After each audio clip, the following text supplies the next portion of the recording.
All right, people. How you all doing this evening?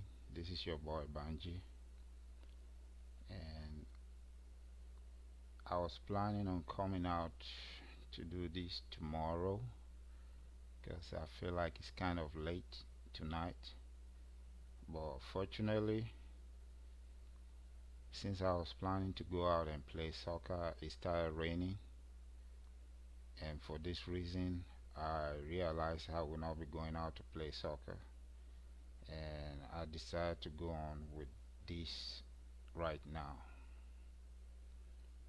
So, uh, I want us to take a look at the events that are just unfolding. You know, things that just started happening in the past few weeks. And when I say in the past few weeks, a lot has happened. Part of which is the incidents of the Nigerian national player in person of Samson Siasia, who is now an international, coach, and how FIFA has banned him for life. He cannot participate in any program hosted by FIFA. He can't be a coach. He can't do anything because of they complain about match fixing, and this came about based on the outcome of investigation based on what I had. And while we're talking about that, and we're still chewing on that, I mean, Nigeria's name came in the limelight in a very negative form.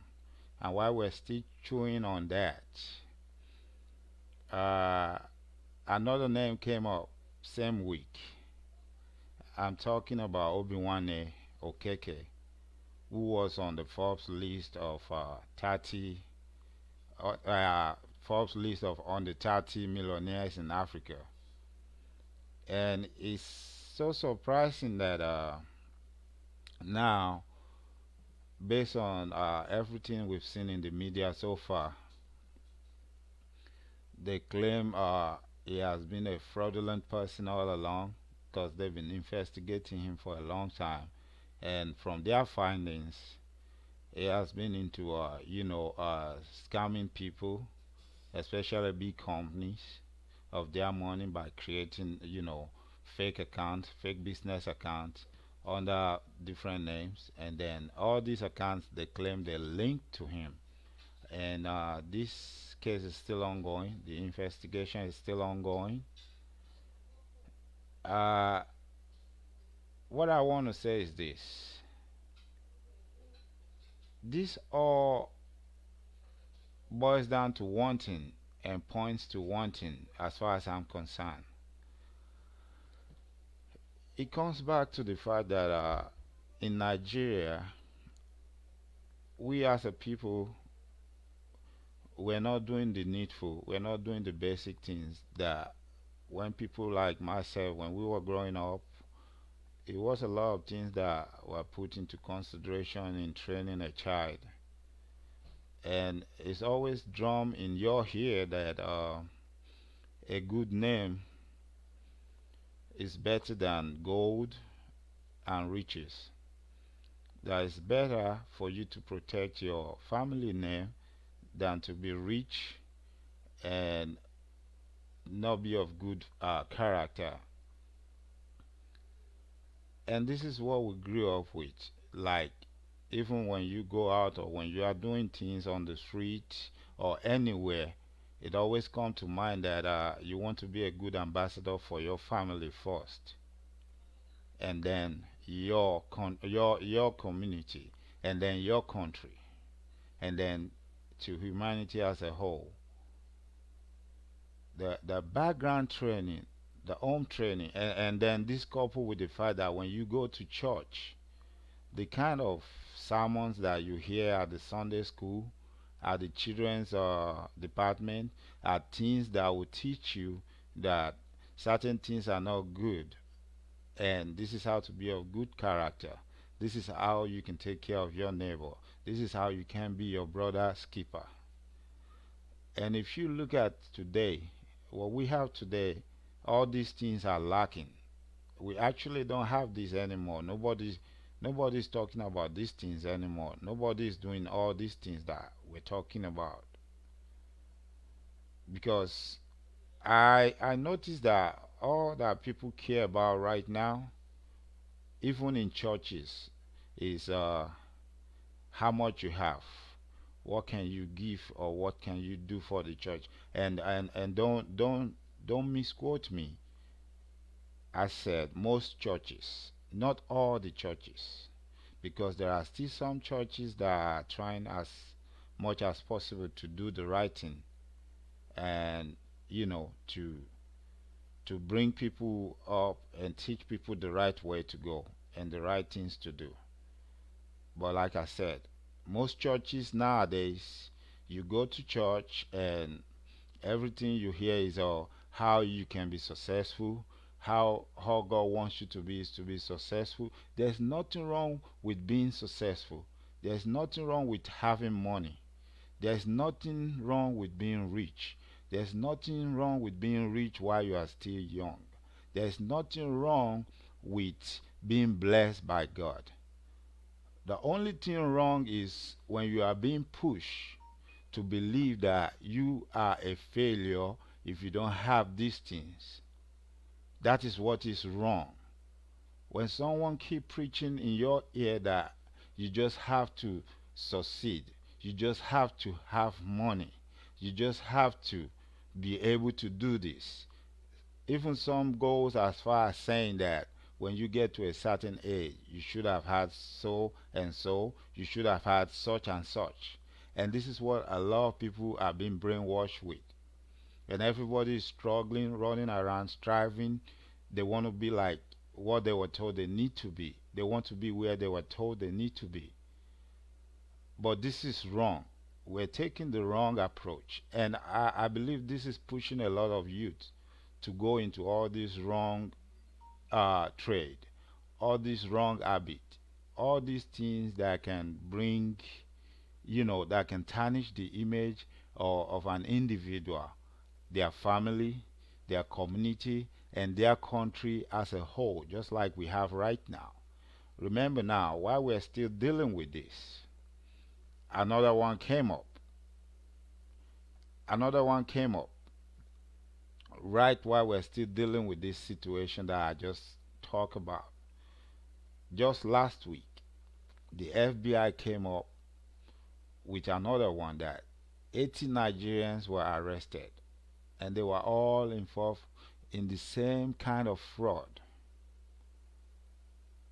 And at first, when I heard about it, I was arguing with the person that was asking me about it, that maybe it's a lie. Oh, maybe there's a mistake somewhere.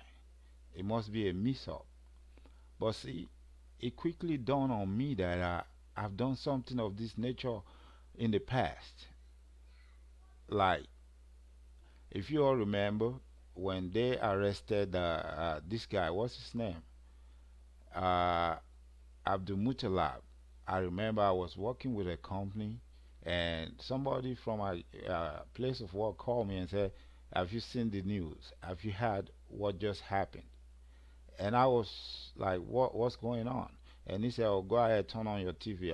It's something on the news, and it's about somebody from Nigeria trying to blow up a plane, and he had a bomb in his underwear." I answered him straight up and right away as a proud Nigerian. I said, "Guess what? Talk about anything, talk about everything.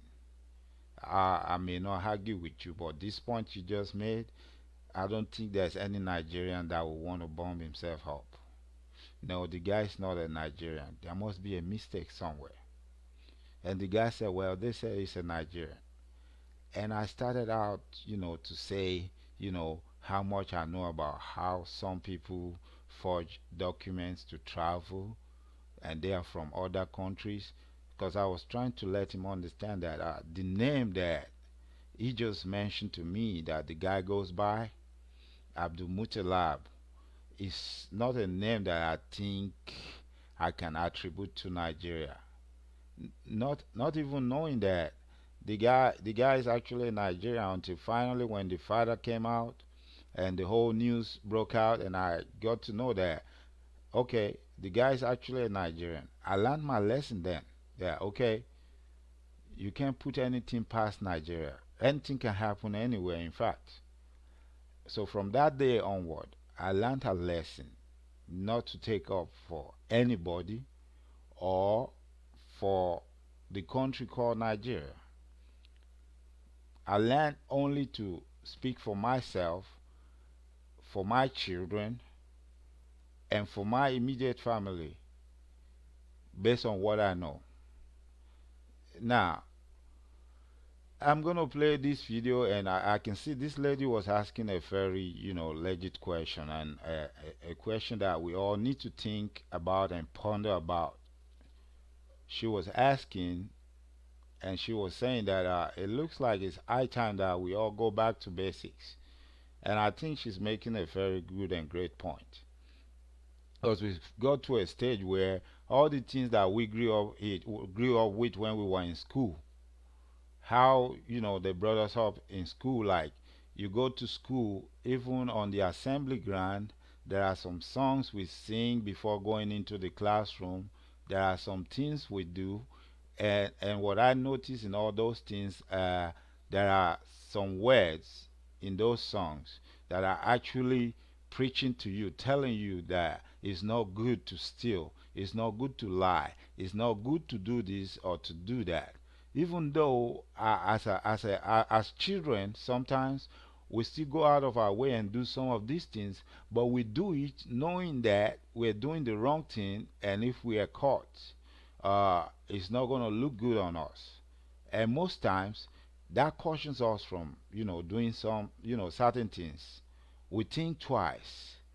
Also, in those days, when a child does something wrong, something that is not good, even if the parents are not there, even if your family members do not see you, a stranger, a neighbor could take care of the situation by, you know, talking to you, by, taking steps to discipline you on behalf of your parent, knowing that what you're doing is not good and you need to be corrected.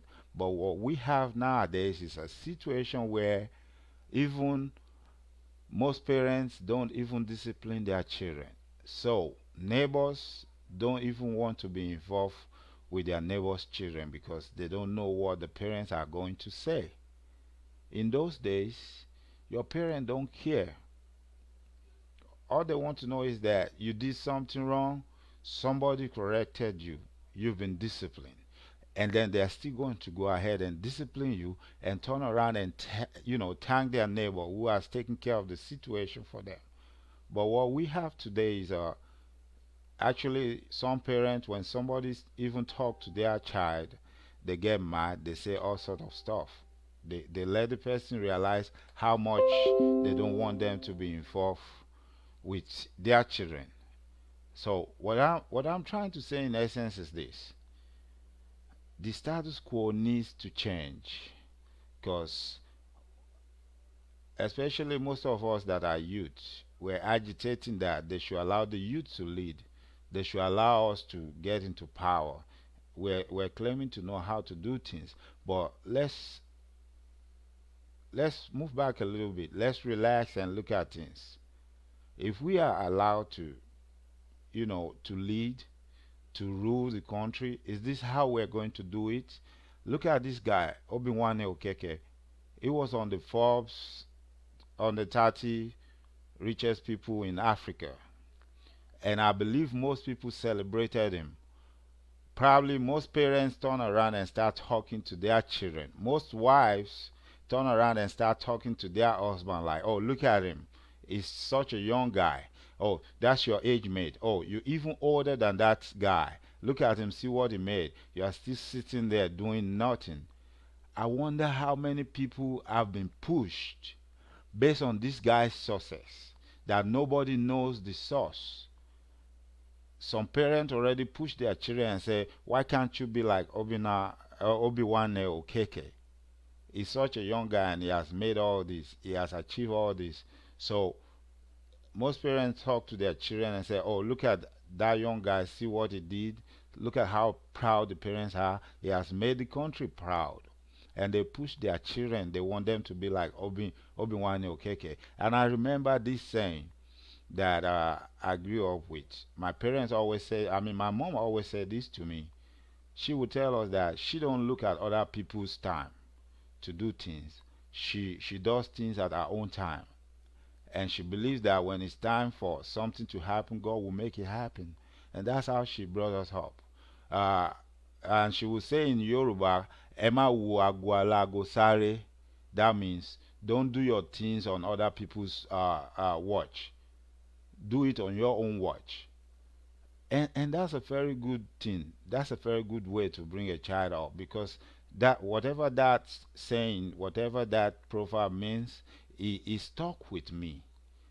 I still have it with me because every time, every day when I do things, sometimes when I feel like maybe I'm lagging behind and I need, to turn things up a little bit, and I'm at the edge of taking drastic steps, and I remember all those sayings that a good name is far better than gold and riches. I shift back a little bit, take my time and think about it that I've come this far and God has been so good to me. It's not by my own making. So I caution myself not to do things. When I look around me and I say, okay, what am I doing? What am I doing wrong? Or what am I not doing? I encourage myself when I remember all these things, all these sayings, all these words of wisdom that my parents, gave me when I was growing up, that sometimes you you have to think about things before you do it. You have to think about a step before you take it. What will be the outcome? In Yoruba, they say, "Ẹni tó bá jalè lẹ́ẹ̀kan, tó bá wọ aṣọ àrán, aṣọ olè ló dàbora." It means once you are caught stealing, no matter how rich you become in future, you are still a thief. So no matter what you do, once you go and dip your hand in the cookie jar to steal the cookie and you are caught, no matter what, even in the nearest future, if you have stopped stealing from the cookie jar, people will always believe that you're still stealing from the cookie jar if you are looking good. So it is better you don't even do stuff like that, so you don't even get caught and nobody thinks or looks at you that your source of wealth, your success comes from some, a bad source. So I'm gonna play this video that I just watched this evening. Somebody just shared it on Facebook, and I just saw it, and it actually pushed me to go ahead and do this show tonight, because I was thinking about doing something tomorrow, and I was still, doing my research, looking for materials and stuff when I bump across this video. I'm gonna play it right now, let you see it. Probably some of you have seen it, but once I finish playing that, I'm gonna come back and talk a little bit, and then I'm gonna play another video, which will be relating to the 80 people that the FBI was talking about.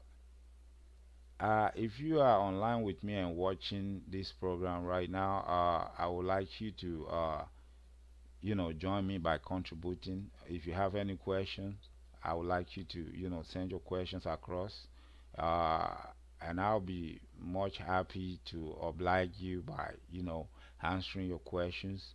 And if you like what you're seeing right now, you want to be a part of this show, you can go ahead and like our page, whereby whenever I put something of this nature up, yeah, you will be notified, and you can always join me live, because this will be a weekend thing. Every weekend I'm going to come up live with this show from today on, and I'm still looking forward to actually fixing a specific time for the show. Before once we get into the new week, before the week runs out, before next Saturday, I'm gonna publish the time when the program will, come up, so you know the actual time, and you can get yourself ready to join me on the show. So right now, let me go ahead and play this video clip, and I'll come back and we talk some more.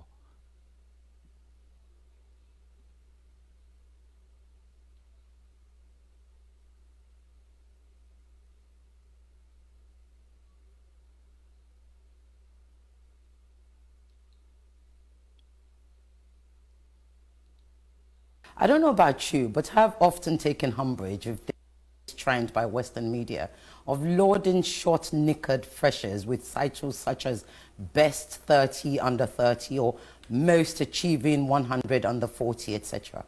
There are many of them, too boring to list. Personally, I found it somewhat sinister with a huge dose of cynicism. Which brings me to the recent trending story of Obinwanne Okekes, aka Invictus Obi. Obi has a CV that was not only the envy of his peers and even his elders, but also one which was celebrated on the international stage. At only 32 years old, Invictus Obi had already adorned the cover of Forbes magazine as the Forbes 30 Under 30, this was in 2016, featured on the BBC, delivered a TED talk and even addressed an audience at the prestigious London School of Economics African Summit. His business portfolio spanned across many African countries, and the businesses ranged from oil and gas, agriculture, infrastructure, including solar energy, would you believe? Obi, as Group MD of Invictus Energy Group, had been showered with countless international awards. Said it was lauded to be one of the brightest stars to emerge from Africa. Now, we all know how the saying goes, ladies and gentlemen, if it seems too good to be true, that's right. So when news broke this week that the phenomenally bright spark from Nigeria was actually a corporate Yahoo boy, that's fraudster to you Oyinbo watchers, Nigeria's social media went on fire. According to the FBI affidavit released this week, Invictus Obi is alleged to have stolen an estimated $20 to $22 million from US companies from 2011 till date. Whopping. How could anybody not miss? How could anybody have missed this? How did this go unnoticed? The gaping hole in this whole mess is that word, due diligence. The first blame, of course, sits squarely on Obinwanne's shoulders. However, the second to international media houses, especially Forbes. The only reason I can fathom for Forbes not to have known this very simple fact is because they just simply didn't care. How does a 20-something-year-old get to be a big player in the capital-intensive industries such as oil and gas, real estate? Unless inherited, it's near on impossible. After all, we all know the genesis of Mark Zuckerberg's story. So why didn't anybody ask Obi about the genesis of his wealth? Which brings me to the third accessory of this crime, our society. These days, every young Nigerian who is yet to even register a business name is a motivational speaker. They are positioned on platforms higher than their grades, with invitations to lecture in grammar that's above their comprehension. Public speaking is now the ambition for millennials and Generation Zs, never mind if they have one single GCSE. It doesn't matter that they lack substance or experience. As long as they are young, above average articulation, sharp-suited, expensively weaved, combined with over 500,000 social media following, they must be worth the invitation. Of course, some of them also learn the trick from their mentors. I won't name any names. In this fast-paced era of digitalization, who has time for details, I ask, when all you have to do is just skim over the headlines? So I suggest to those of us who care, we go back to basics by scrutinizing our children's earnings and wealth the way our parents did to us.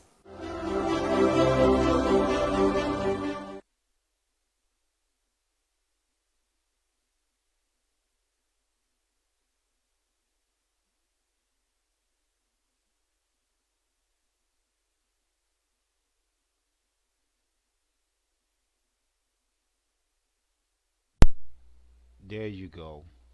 You heard what she said. She said probably we need to go back to basic. scrutinizing our children the same way our parents did us.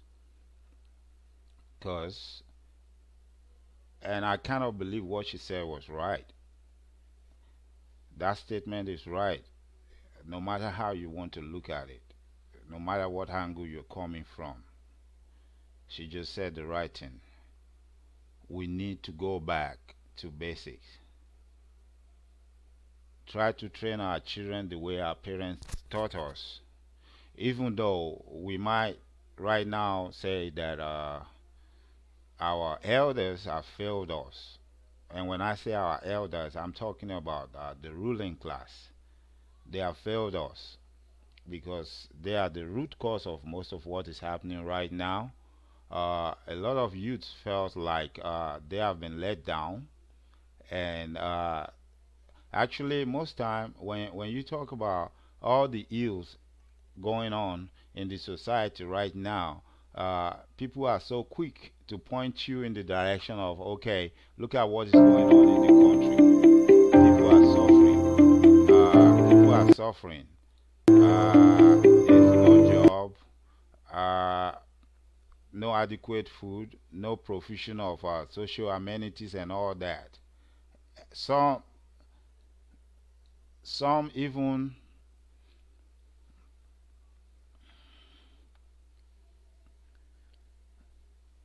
some are even going as far as telling you that they are trying to recover back everything that was looted from Africa. And if I understand quite all right, if we need to recover everything that was looted from Africa, I want to believe there should be a better way of doing this rather than just going around and, creating a bad image for the whole of Africa. First of all, when you do things of this nature and you are caught, you are creating a very bad image for yourself, for your children and your unborn grandchildren, also for your family, and then your community, and then your country, and then Africa as a whole.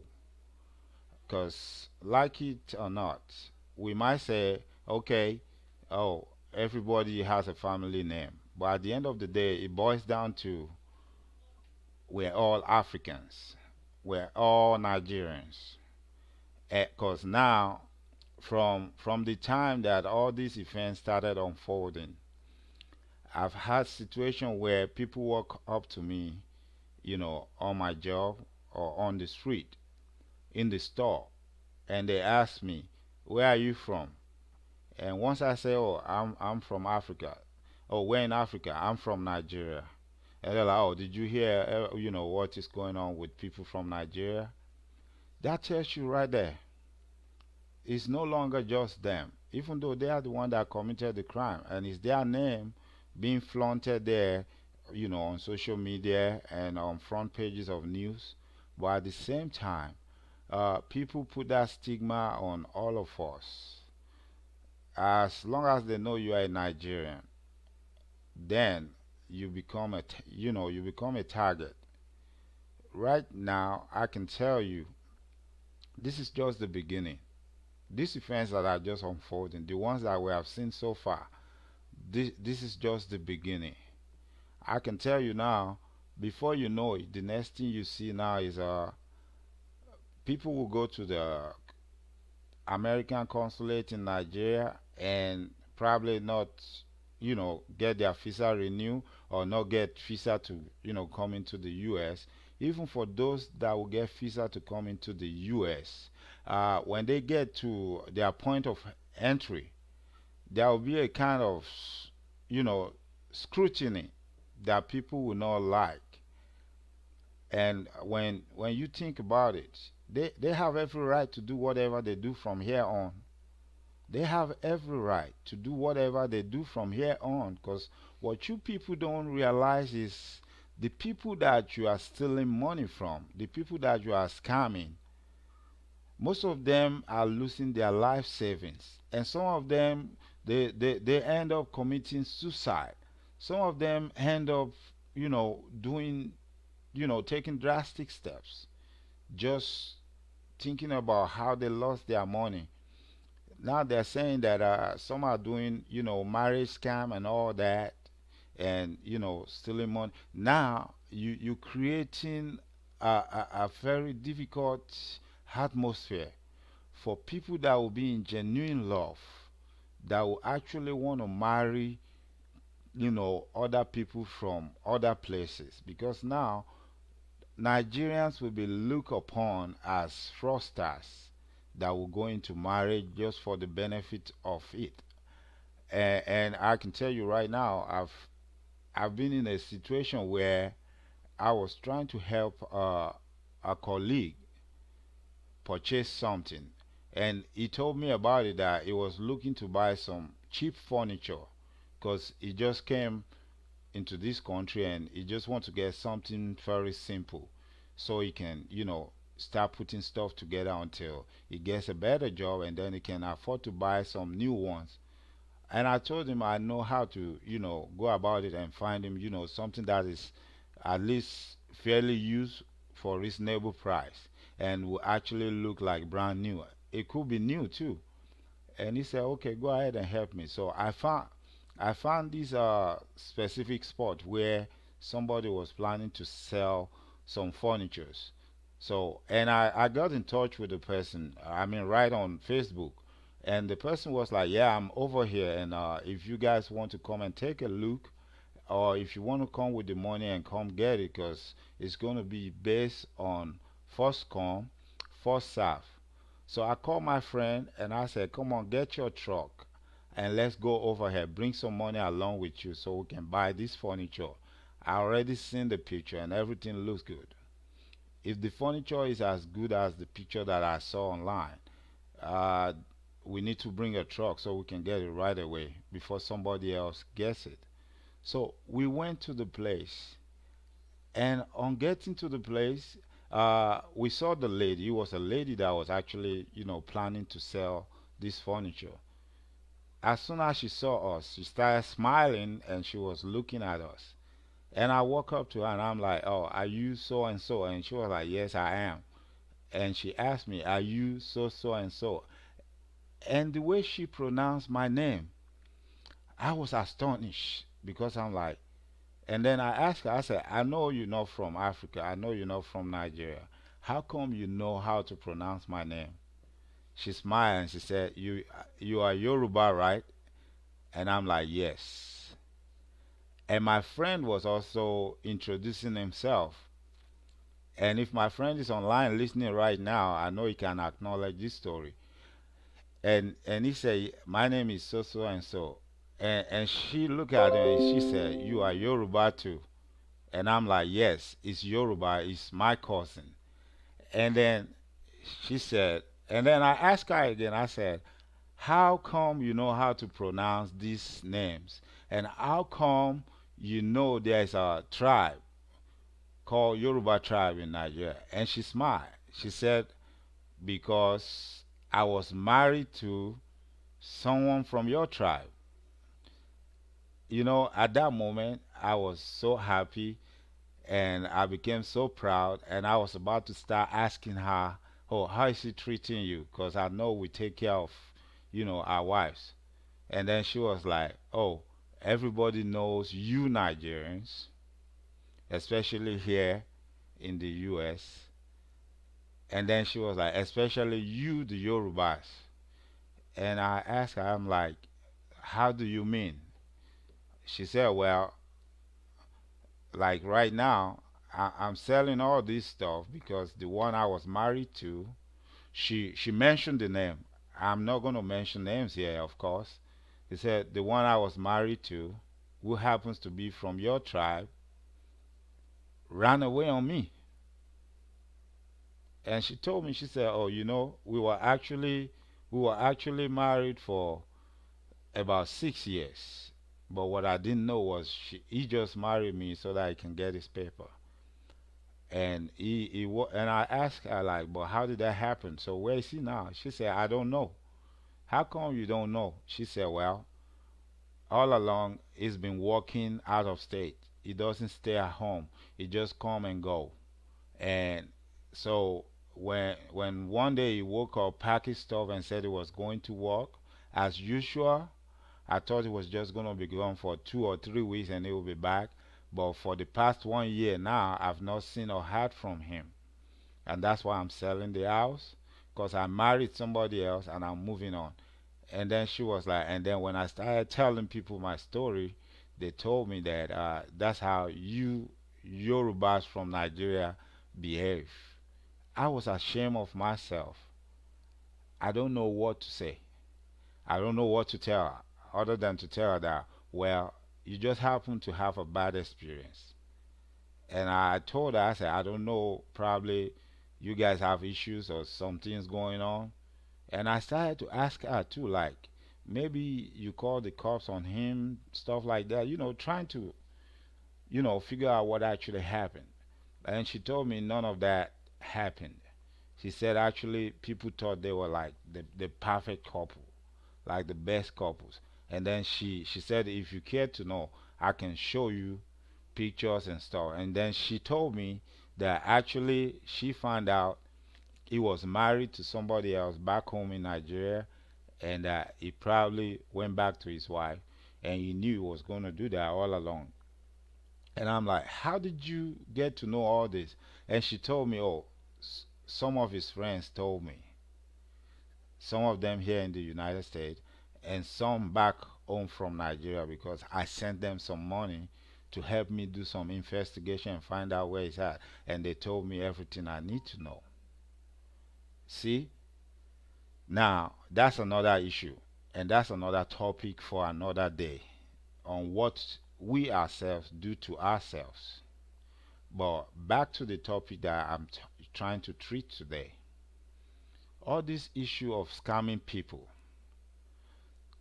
our community, our people, and most of the parents are not helping the situation. When you see your children coming home with things that cost money, and these children that we're talking about, they don't have a job, they don't have a business, and you are not questioning the source of what they have. You're not questioning the source of their wealth. You're not questioning the source of everything they are doing, but it's wrong. They don't have the means, to possess this stuff, but you're not questioning it. You let it slide, you let it go because you want to be happy, because you want to be celebrated, because you want your children to be celebrated, because you think because your pastor said you just have to be successful, because you believe that your pastor said somebody is going to bless you or bless your children, and you are thinking this is the blessing right here. It is high time you start questioning stuff.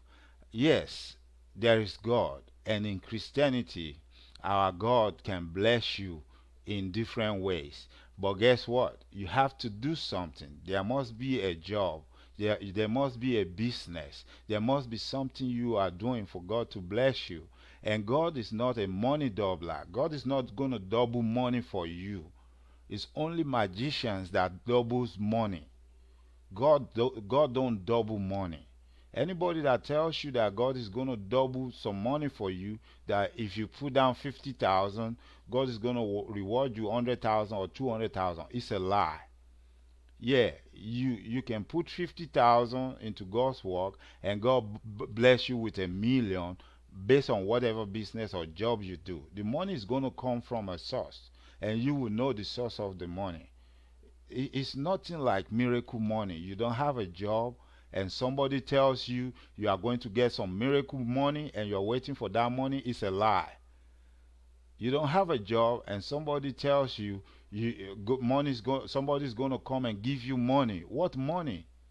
The money that you did not work for. Nobody's going to give you any money. You have to have something doing, either a business or a job. It don't matter if you clock in and clock out. If God wants to bless you, He will bless you on that job. It's high time that we all need to realize this. And we all need to start telling our young ones, our junior brothers, sisters, and everybody, there's no free lunch anywhere. There's no free lunch anywhere. Anybody that tells you they want to give you a free lunch is a lie. There's something behind it. You are going to have to pay for it at the end of the day. There's no free lunch. And everybody telling you, come to my church. I have the biggest church. Oh, my God is special. I have a special way of consulting with God or contacting God. Hey, my brother, my sister, I'm telling you right now, don't believe in all that. Now, don't get me wrong. There are some real pastors, real prophets, real men of God out there. But see, they don't make noise. They don't make noise. They don't come on TV to advertise. They don't come on YouTube to try to convince you to come to their church or give them any money. They will pray for you and not ask you for nada. They will pray for you free of charge. They will do things for you free of charge. Tell you if they have a prophecy for you, they will tell you free of charge. They will not ask you to do something before they can, give you a vision. Anybody that is telling you to pay them some money before they give you a vision, anybody telling you to give them something before they do something for you, then you know they're just trying to con you. They're trying to take your money. They're just trying to dupe you. And that's why we have scammers everywhere. Because if you find out, you look at them, you go and trace where they worship, I can tell you definitely most often their pastor is a scammer too. If he's not a scammer, he would have known and he would have told them what they are doing is wrong. He would have stopped them. But see, when all they care about is money, it don't matter the source of the money. It don't matter where the money is coming from. They don't care. All they care about is as long as the money is flowing in, it is okay. It is good. But if you go and look at where most of these people, I can bet you right now, those 80 people on that FBI list right now, they're talking to some prophet, they're talking to some pastors, they're talking to some afars, they're talking to all these people right now to see if there's a way they can get out of this. And all along they've been talking, they've been communicating with these people. You all remember not quite long ago, Prophet Melody, who was exposed, who was arranging fake miracles, paying people to come into the church and lie about prophecy and miracles. Remember why they were interviewing him? Somebody made mention of it that he also pray and do some special kind of work for Yahoo boys. And when I say Yahoo boys, for those of you that don't understand that slang, it means the internet fraudsters, the scammers. So somebody said it in the background that, yeah, we heard that you also pray for, fraudsters. Look at that man. He used to be a very respectable person, a very respected, I won't call him a man of God because he's been lying to people. He's been duping people, telling them stories, telling them lies. But see, look at how people are respecting him. Probably some people will take off their clothes, lay it on the floor for him to walk on.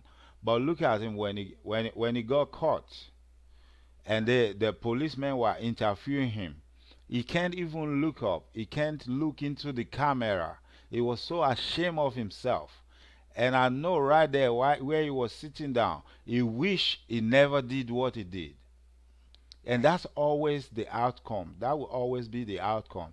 Right now, wherever Obinwanne or Okekes is, he will be thinking that maybe he should have stopped a long time ago, or maybe he should have not even done this at all. Same thing goes for the other 80 guys. It's always going to be a repercussion. And I'm going to implore you right now, if you are also into this and you are listening to me right now, maybe this is a sign from God to tell you that it is high time you stop. Maybe it's a sign from God that you're about to get caught too. Remember, go back and listen to the news. Play the video clips, play it backward and listen over and over. Try and understand one thing. they did not just start investigating these guys this year, not last year. The investigation began a long time ago. Actually, they will not tell you the actual time that the investigation, started. And they will not tell you all the patterns, the logics, and the logistics behind all this. They're not going to reveal it to you. They will just give you enough information to let you know and understand that they know what they are talking about and they have their facts. So probably you've been doing this too, and you're thinking now that everything is good. Maybe they're already investigating you too, you don't know. And this is the time now for you to think twice.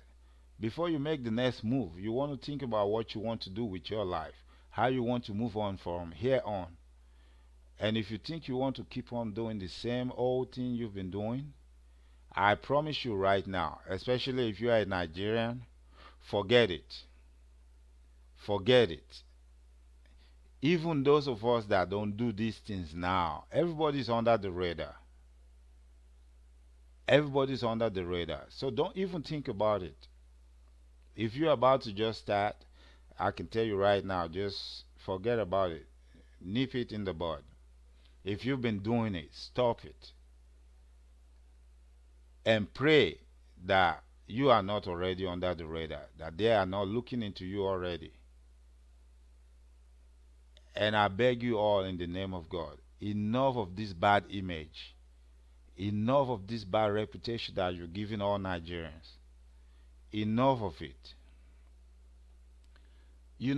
I'm surprised. Even Ghana back home, right there, Ghana, who happens to be our neighbor, I was surprised when I saw online that the Ghanaian authority arrested somebody and they claimed that he forged Ghana passport. He was trying to claim to be a Ghanaian while he was a Nigerian. And all I could think of was, I thought they were talking about they're trying to have the one single passport for all Africans, or maybe they were doing something about, as an African, you can go to any African country, you don't need no visa or anything like that. But I was surprised that Ghana got a Nigerian guy, and they were talking about, they were questioning him, asking him questions. Also, I was surprised because the guy's mom happens to be a Ghanaian, but his dad is a Nigerian. And the Ghanaian authority are claiming that he forged, or they want to know how he got the voter's card. How he got the voter's card to be a voter in Ghana. And don't get me wrong, this guy lives in Ghana. He doesn't live in Nigeria. He lives in Ghana. His mom is from Ghana.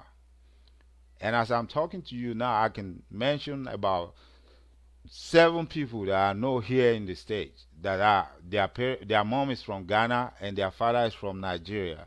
That I know they actually have the same passport.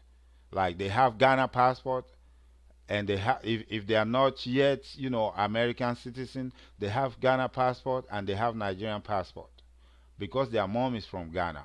So, and I was wondering why Ghana authority had this guy under arrest and they were questioning him. But see, if you look at it the other way around, they believe he was trying to perpetrate fraud with this document, and they want to protect their image because they kind of believe that the guy as a Nigerian probably is going to be a fraudster or something of that nature. And if he happens to go out of Ghana and Nigeria with Ghana passport and get to other countries and he does anything wrong or anything bad, and they find a Ghanaian passport with his name, they're going to call him a Ghanaian, which I believe they are trying to protect that. They want to, make sure that doesn't happen. So now they're trying to, disown him and say, well, you are not from Ghana, and there's no reason for you to have a Ghanaian passport. So they were questioning him, how they want to know how he came about the passport and the voter's card of Ghana. And then they show that he actually had a birth certificate which I believe was a very bad thing, that he obtained a birth certificate that he was born in Ghana. And they were able to prove that he was not born in Ghana, he was born in Nigeria. So all these things, all these attitudes, it's not looking good for Nigeria. It's not painting a good picture for the country Nigeria. And I'm just trying to appeal to everybody, every parent. Start talking to your children, most especially the ones in Nigeria. Start talking to your children. This will get them nowhere. It will only make things worse. Only thing that can get them out of the situation right now, I don't know the answers, but I think if everybody start to train their children the right way, if we go back to basic, all the school system that they have messed up, everything that they have changed from what it used to be, which I believe was good and best for us. See, we're trying to compete and compare with all these European countries, and it's not helping us. I think it's time we go back, because Africa, we have our own ways. We have the way that we do things, which is the way that our parents were brought up. And I can tell you right now, even though we're supposed to be living a better life than our parents, right now they live better than we're doing right now. They live a better life. They are the ones that enjoy free education up to university level. They travel to Europe to study. The government sponsors them, pays for everything, and then most of them, even before they return back home, they have a job waiting, a car waiting, an apartment waiting for them. These are the things that all these people enjoy, including most of your so-called men of God that are stealing money from you in the name of God. All of them enjoy free education. And they are the same people that turn around and establish all these big schools, and they want you to pay through your nose for your children to go to the same schools that they use your money to build. You people contribute this money in the church. They take it and establish these schools or this hospital or this business, but you cannot benefit from it. You cannot benefit from it because you cannot afford to pay the tuition fee. Your children cannot go to those schools. But these are the same people that benefited from the free education system that the late Chief Obafemi Awolowo set in place. And they benefited from a government-sponsored program overseas to study. They went to school free of charge. They traveled out of the country free of charge. The money they spent when they went out of the country was given to them by government, and then by the time they were done, for those of them that decided to come back home, they have a job waiting for them, they have a car waiting for them, and they have accommodation and everything waiting for them. Even the children that struggle to go to school back home in Nigeria nowadays, after they struggle so hard, do menial jobs, do laborer work and everything, some of them, just go by the roadside selling pure water and all this stuff just to train themselves in school, hawking stuff. After they do all these things, they can't find no job. There's no job for them. And then the few elites who will not train their children in Nigeria, who will use the government's money to send their children abroad and train them, will now bring their children back and give them all these lucrative jobs that are available. And this is my actual point. This is where you all need to understand that it's time to band together. Forget about your religious affiliation, your political affiliation. It is time for all the youths to band together. Come together as one. Forget about religion. Forget about politics. Come together and stop your oppressor from oppressing you. It is time to stop the people that are oppressing us. But before that can happen, everybody needs to come together as one. Everybody needs to stand together as one. The only way to stop our oppressor is when we come together as one. And I'm not talking about somebody calling for a revolution just to destabilize the country for political purpose. No. I'm talking about a genuine revolution that will not involve bloodshed, that will not involve fighting, that will not involve anybody bringing their children out to go and protest on the street, while some people take their children abroad and hide them and call other people to bring out their children, their wife, their father, their mother, and protest on the street. No, that's not what I'm saying. I'm talking about a kind of revolution that don't need to be announced, just like the one that has already started. If you look in the news already, and tomorrow I'm going to do a topic on this, you see what just happened. What just happened with that senator in Germany?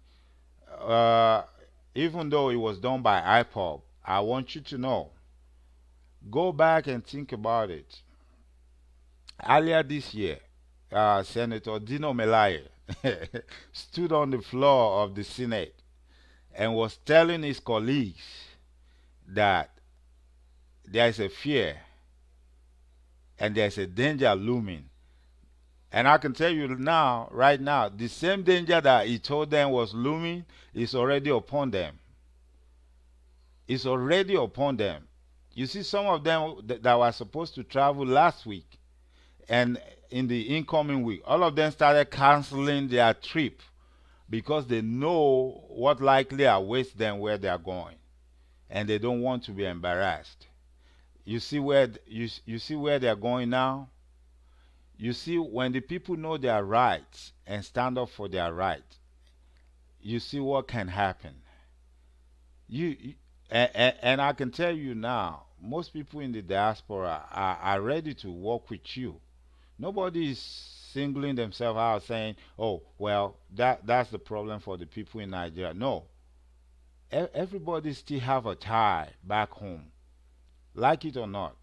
We all have brothers, sisters, mothers, family members living in Nigeria, and we cannot say, "Oh, we're less concerned." We are concerned, but the point is, before anybody can, like the saying goes, "Ẹlẹ́rù ló máa kọ́kọ́ gbẹ́rù ẹ̀ kan tó bá kọ́fẹ́." A child has to raise up his or her hands before you can approach and carry that child. So you people living under that condition, you need to start from somewhere, and then the rest of us can join you, and we can help out. I was listening to a program on Facebook yesterday, and it was an interesting topic, and I love the way it went. And I listened to some of the contributors on the program, even though some people are saying stuff that are not relevant, still talking about self-centered stuff.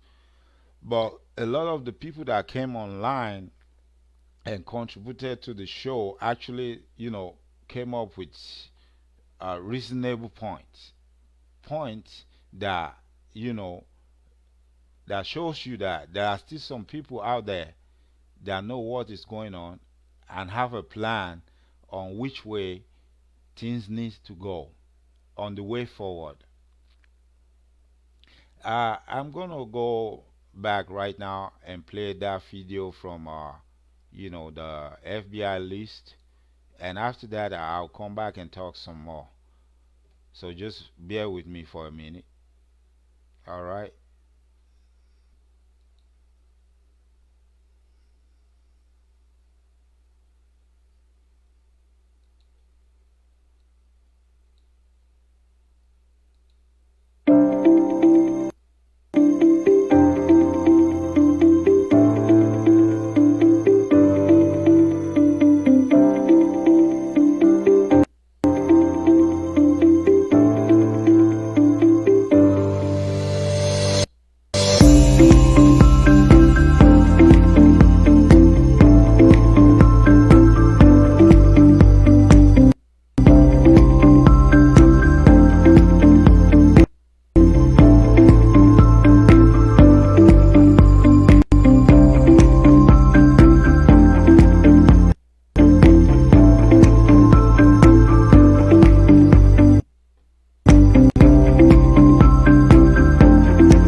cases ever. Federal agents breaking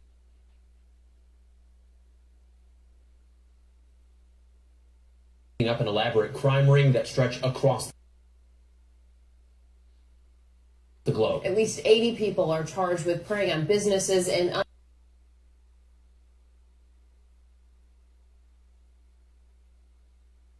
unsuspecting victims, hacking emails and fooling them into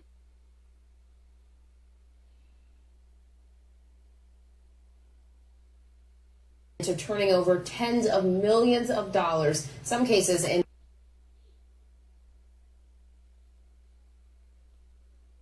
involved online dating scams. ABC's Serena Marshall is here with all the details. Serena, good morning. Trevor, Janae, good morning to both of you. And this was a massive takedown following a 3-year investigation. Those scammers have been charged with fraud, money laundering, and identity theft.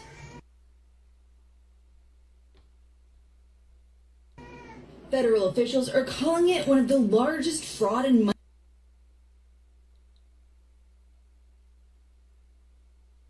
money laundering cases in U.S. history. Some 80 defendants were charged, including many internationally. An incredibly sophisticated ring accused of stealing at least $46 million through schemes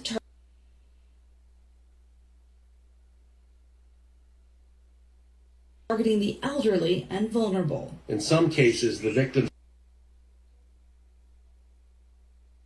in this case thought they were communicating with U.S. servicemen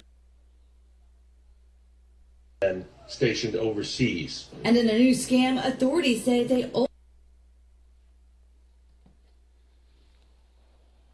also targeted big corporations and posed as personnel or vendors. Then they allegedly requested payment, and because they looked so real, companies sent them millions. The corporation scam, where they're pretending to be a CEO and getting someone lower down in the company to send money, is actually sort of a new sophistication for them. The Nigerians know that the more people they target, there's a percentage of them are going to bite. Those that did lost tens of thousands. More than a dozen arrested here in the U.S. Those based abroad could face extradition. Many of the 80 suspects Nigerian nationals. The FBI says their investigation all began in 2016 with a single bank account and one victim, but grew quickly. Law enforcement agencies have received complaints from victims in every one of the 50 states and scores of foreign countries. The defendants charged with fraud and money laundering. One of the victims from the indictment, a woman, lost $200,000 to the fraudsters, and even though there was this indictment, it's unlikely any of the victims are going to get their money back. Trevor, Janae. Bad news for those victims. Serena Marshall there in Washington. Thank you.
biggest online fraud cases ever. Federal agents breaking up an elaborate crime ring that stretched across the globe. At least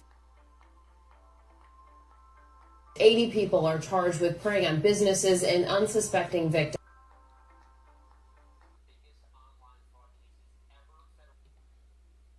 Hacking emails and fooling them into turning over tens of millions of dollars. Some cases involved online dating scams. ABC's Serena Marshall is here with all the details. Serena, good morning. Trevor, Janae, good morning to both of you. And this was a massive takedown following a 3-year investigation. Those scammers have been charged with fraud, money laundering, and identity theft. Federal officials are calling it one of the largest fraud and money laundering cases in U.S. history. Some 80 defendants were charged, including many internationally. An incredibly sophisticated ring accused of stealing at least $46 million through schemes targeting the elderly and vulnerable. In some cases, the victims in this case thought they were communicating with U.S. servicemen stationed overseas. And in a new scam, authorities say they also targeted big corporations. I don't know about you, but I've often taken Corporations umbrage and with this trend by Western media of Those loading as personnel or short-knickered vendors. freshers with Then they titles allegedly such as requested payment. Best 30 under 30 or Most Achieving 100 under 40, And because they etc. looked so There are real, many of them too companies boring to set list. them millions. Personally, I found it somewhat sinister with a huge dose of cynicism. Which brings me to the recent trending story of Obinwanne Okekes, Where they're aka pretending to be a Invictus CEO Obi. and getting someone. Obi has a CV that was not only the envy of his peers and even his elders, but down also the one which was company and money celebrated is- on the is international actually stage. sort of At only 32 years old, Invictus Obi New had already sophistication for adorned them. the The cover of Nigerians Forbes know magazine as the Forbes 30 under 30. This was in that the more 2016. people they target, Featured there's on the a percentage BBC, of them are gonna- delivered a TED talk, and even addressed an audience at the Those prestigious that London did School of lost Economics tens of African thousands. Summit. More than His business portfolio a dozen arrested here in the U.S. Those based abroad could face extradition. Many of the 86 suspects, Nigerian nationals. The FBI says their investigation all began in 2016 with a single bank account and one victim, but grew quickly. Law enforcement agencies have received complaints from victims in every one of the 50 states and scores of foreign countries. The defendants charged with fraud and money laundering. One of the victims from the indictment, a woman, lost $200,000 to the fraudsters, and even though there was this indictment, it's unlikely any of the victims. So this guy has for himself Bad news for the those birth victims. certificate of the Republic of Ghana, showing Washington, that he is a Ghanaian born at the Kolebu Teaching Hospital.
by operatives of the national security. Now, but this guy has for himself the birth certificate of the Republic of Ghana, showing that he is a Ghanaian born at the Kolebu Teaching Hospital.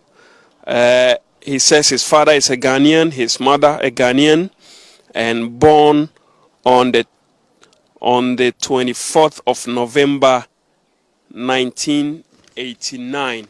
But as it is turned out, this guy has no trace whatsoever to a Ghanaian parent.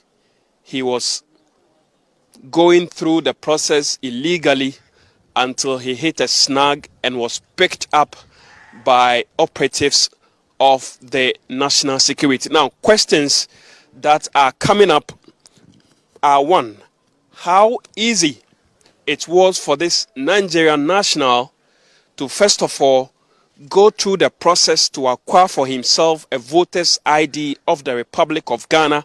Yeah, nationality, a Nigerian who was based in Ghana for a very long time. You've been able to acquire for yourself a voter's ID, which I would like to show here. So you have a voter's ID, Don K.O.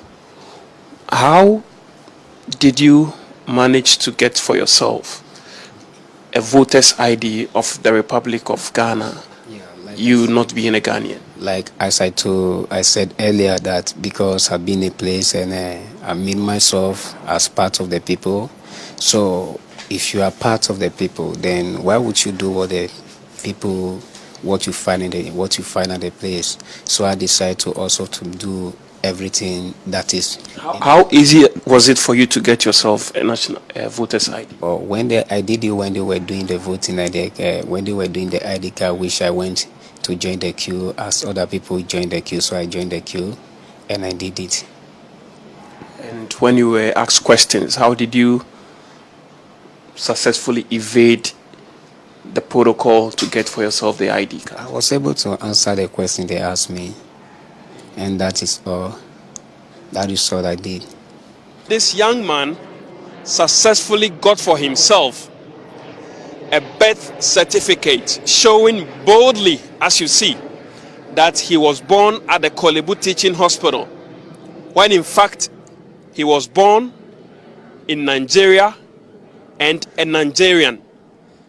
Now, when I confronted him with this document, what this Nigerian told us is that he felt the need to associate better with the Ghanaian people since he has lived in this country for a very long time. And then you also successfully acquired for yourself. Where were you born? In that case, I was born in Nigeria. Sorry? I was born in Nigeria. In Nigeria, very well. But here in the birth certificate, you said you were born at the Kolebu Teaching Hospital. Do we have a Kolebu Teaching Hospital in Nigeria where you come from? It's not necessary that we have a Kolebu Hospital in Nigeria. The Kolebu Hospital is in Ghana here. So you were born in Ghana? That is what I stated on my what do you call it, on my birth certificate, because were you born in Ghana? I've answered you the question that I am not born, but I'm a freeborn in Ghana here. So you lied to the authorities on that score? You said your father is also a Ghanaian. Is that the case? Honestly speaking, is your father a Ghanaian? My father was not a Ghanaian. So your father is late. He was a Nigerian. Yeah, but he died in Ghana here. So you lied again on that score. Your mother, you said, is a Ghanaian. Is your mother a Ghanaian? Yeah, my mother is a Ghanaian. Okay. So why did you go through this process to get for yourself the traveling passport of the Republic of Ghana? Good. You asked a very nice question we shall be able to explain to you. I just want to have a Ghanaian passport. Are you not proud of being a Nigerian? I'm proud of being Nigerian and I'm also proud to be a Ghanaian. How many of your colleagues have successfully gone through the process to acquire for themselves a Ghanaian passport like you were trying to do? I have never seen anyone before, so I can't actually figure out. So you live all by yourself? Yeah, I live. by myself. I live with one of my friends, but it's not around too. You said you are a pastor. You run a church, right? What's the name of your church? I don't run a church. I pastor in a church. Sources at the National Security say they are processing the suspect and will subsequently hand him over to the immigration officers for the desired action to be taken.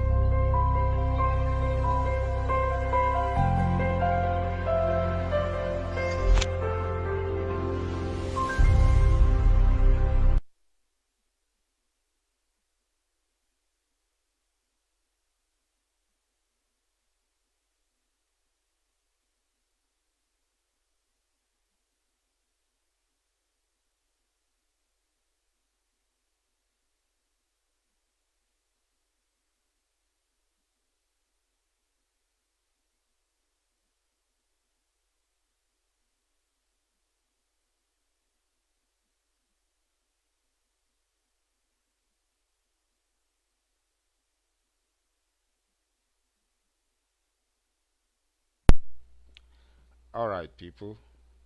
That is it. As you have all seen in that video, the story about the Nigerian guy that was arrested in Ghana, and the Ghanaian authority claim he fraudulently acquired the Ghanaian passport and the Ghanaian voting card, and at the end of it all, if you are all listening, something else came up. There was a question thrown to the guy. The interviewer said he learned and heard that the guy was a pastor. See, I don't know why. Maybe it's me thinking this way. Why is it always that when something happens, it looks like it's starting to become the norm nowadays that when something bad happens, at the end of it all, you're scared that you're gonna hear something about the person involved being a pastor or something of that nature. Because at the end of this interview, the interviewer was saying that I learned you are a pastor of a church, but the guy turned around and said, "No, I'm not." But he still went ahead and said he pastored a church.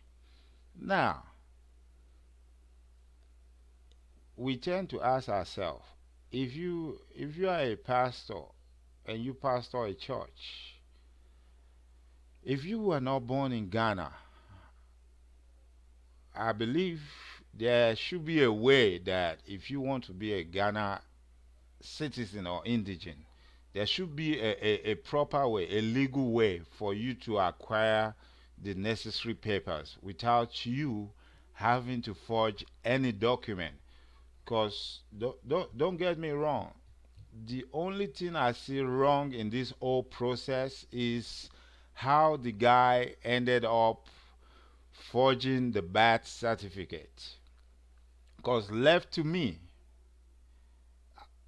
I stand on my point that had it been the guy did not forge any document, had it been he did not do anything fraudulent,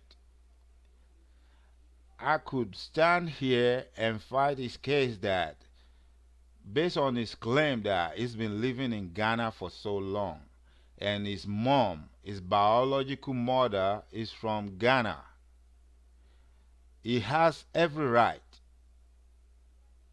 if he goes through the legal process, I'm talking about the legal process now, the legitimate one, to claim being a Ghanaian, if he goes through the right process and get all the necessary documents. But forging documents to claim to be a Ghanaian is what I will fault in this guy.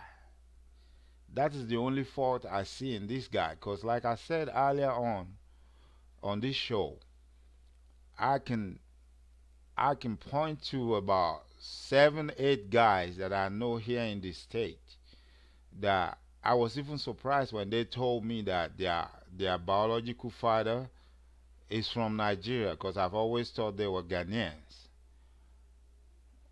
But during the process of our conversation, maybe they mentioned to me that, oh, I'm going to Nigeria, or I just came back from Nigeria and Ghana. And I asked them, what were you doing in Nigeria? And they will be like, oh, so you don't know. My dad is a Nigerian, but my mom is from Ghana. And most of these guys have both passports, like the Nigerian passport and the Ghanaian passport. Some of them lose one of the passport when they decide to become a US citizen, because you cannot have all three. So what I'm trying to say in essence is, the only thing I see wrong in this guy's case is that he went and forged a birth certificate to claim that he was born in Ghana while he was actually born in Nigeria.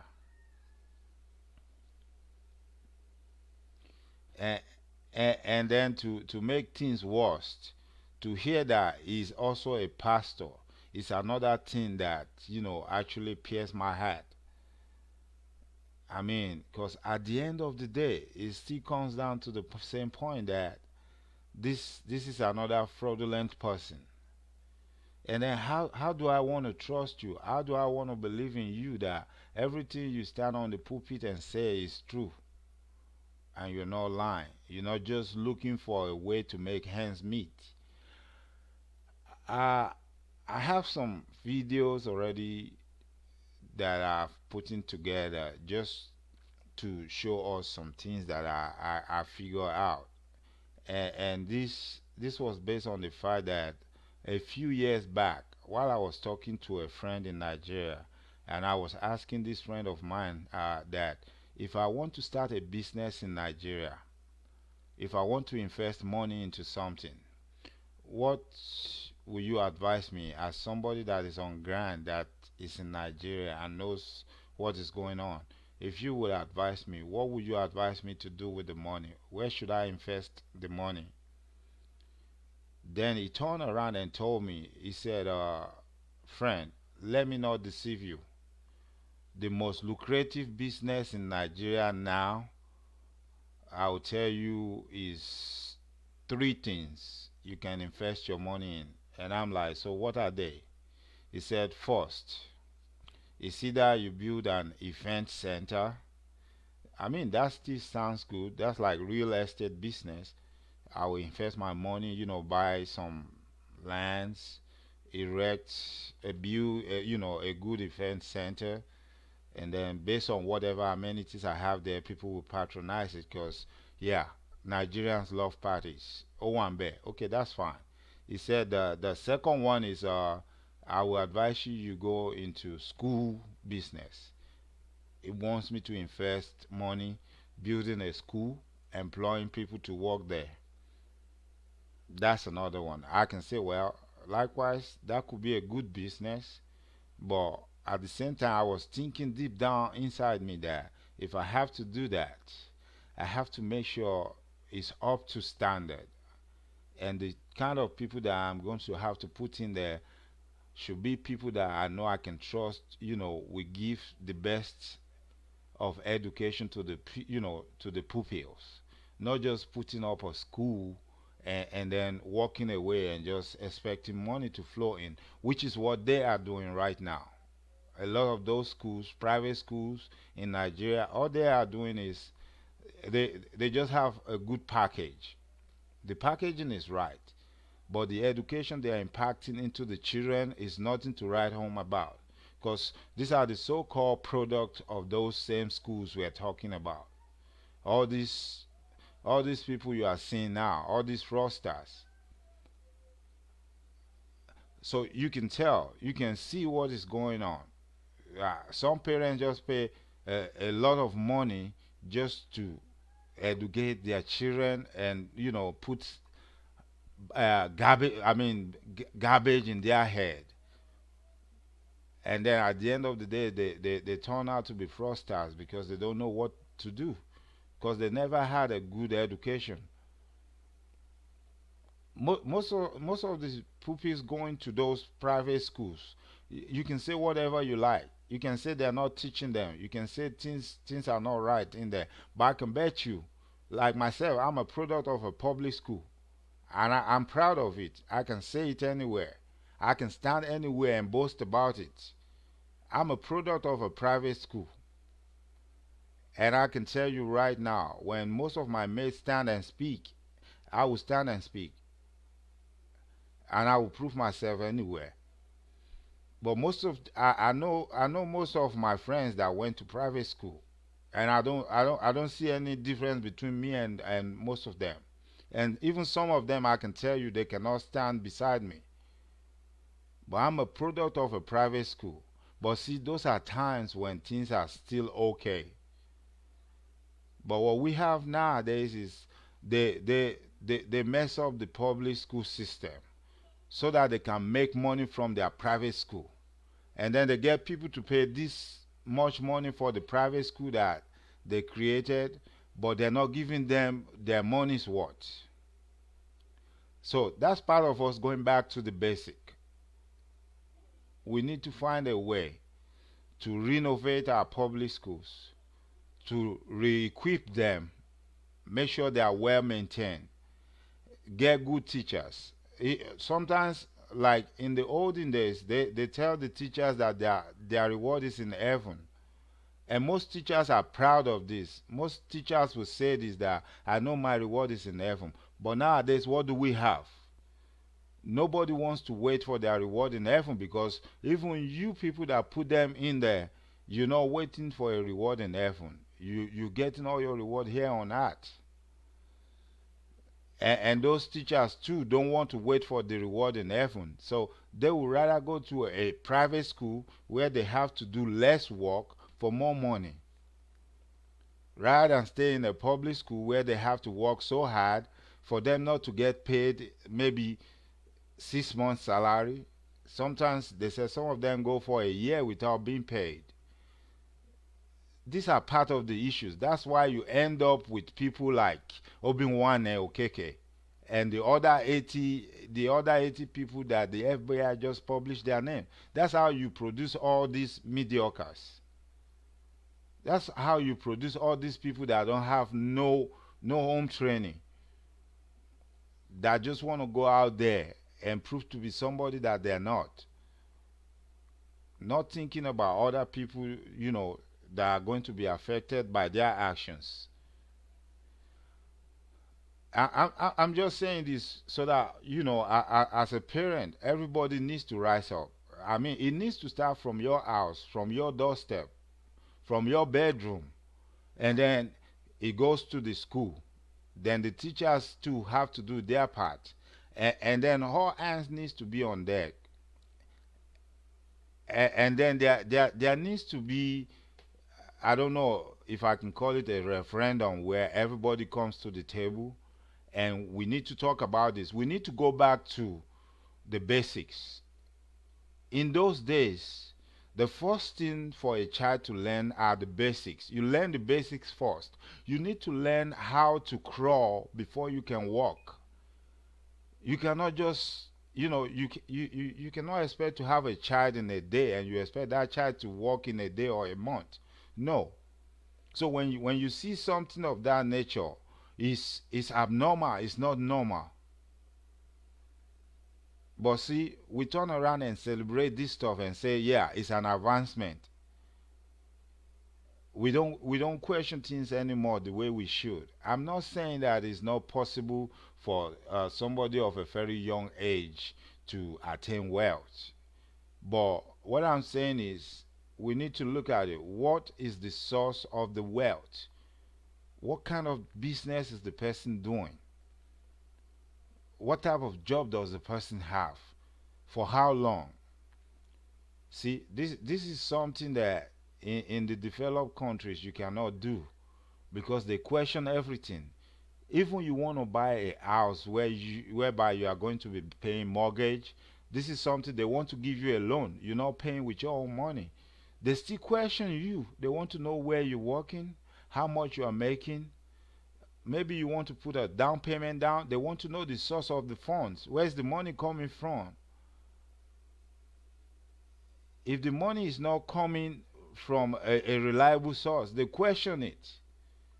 Actually, it's already a laid down process. Whoever is helping you in your in your search for, a mortgage or a house or whatever it is. There's already laid down, protocol that when they feel like something is not right, the source of the money is not right, before they themselves turn around and get in trouble, they will report you to the necessary authority. But see, we don't have that in Nigeria. We don't have it in Africa. We need to have all these things in place. When we have all these things in place, I mean, everybody will understand that we need to have laws. And these laws, when they are made, we need to let the people know that these are laws that nobody's going to bend for anybody. Be you the son of the president, the son of a governor, minister, commissioner, whatever. When you commit a crime, I mean, the punishment should be equal for everybody. It should go across the table.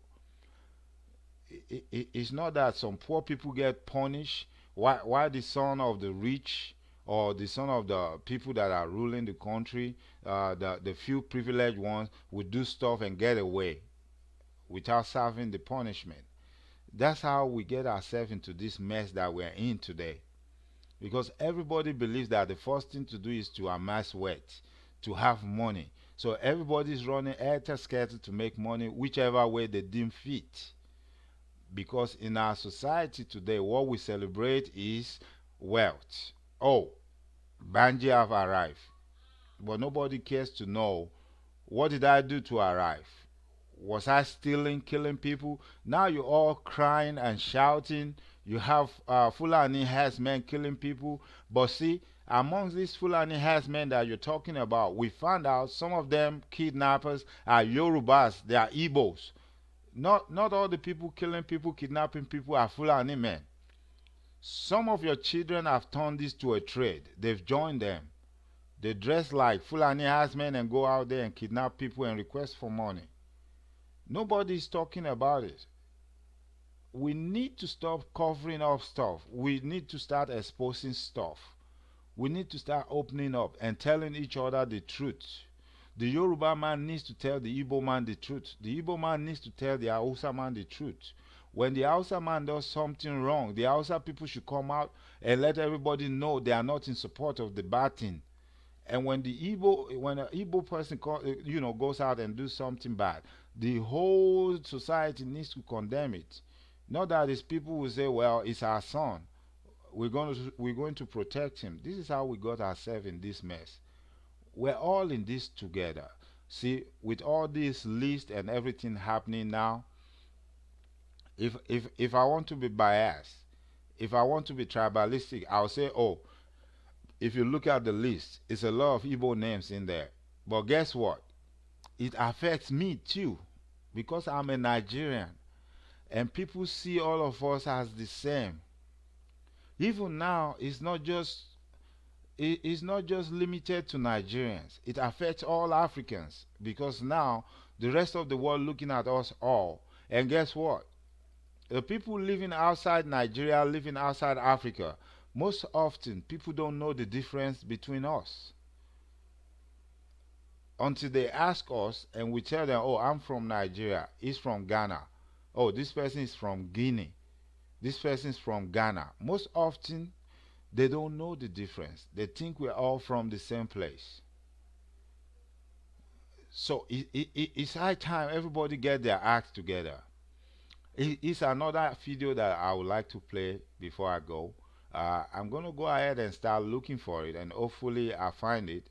If I find it, I'm going to play it, and after that I'm going to call it a day for today, and I'll come back tomorrow, because tomorrow I want to talk about